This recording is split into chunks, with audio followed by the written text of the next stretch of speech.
The cow lived on the farm. He liked to roam outside. His name was George. George's friend was Albert the pig.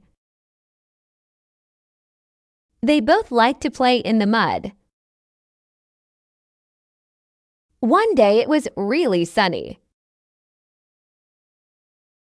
It was so sunny that it dried up all of the mud. The two friends couldn't play in the mud today.